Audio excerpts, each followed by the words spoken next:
back to the president's tweet here. Open the fucking strait, you crazy bastards, or you'll be living in hell. Just watch. Praise be to Allah. President Donald J. Trump. That is a quote from the president. So yes, we are saying it on television. Parental warning. I have been stuck on, so much so that we're doing a segment on it on the 9 o'clock, that what the president and this administration has been saying for at least the last week, that they actually did knock down a bridge that they said the military was using, but that civilians used. They said that they're going to take out all of the power plants. The president said Tuesday will be power plant day. That would be considered a war crime. These that the president is saying sound like, to me, and a lot of experts, war crimes. And then you have the president with this new Truth Social today. It's very difficult for me to process this moment. I mean, this is a very unprecedented statement. We have the president of the United States basically declaring his intent to commit war crimes, right? You've accurately described the law. You're not supposed to be targeting civilian infrastructure, even in countries that you are nominally at war with.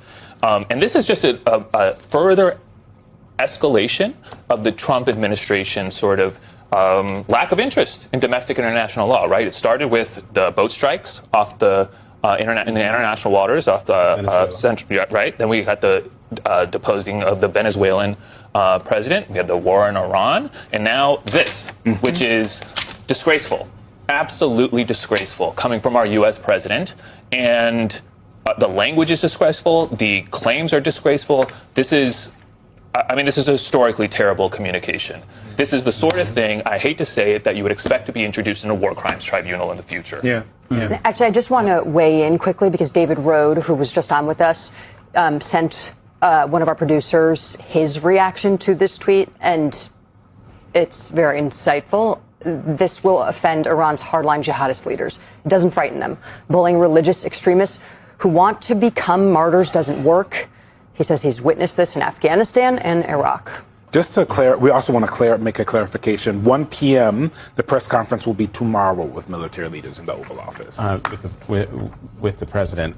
Laura, I know we're supposed to be talking about who the next attorney general is going to be, but this right here from the president of the United States, were it anyone else, we would be talking about the 25th Amendment. People in Congress would be raising hell.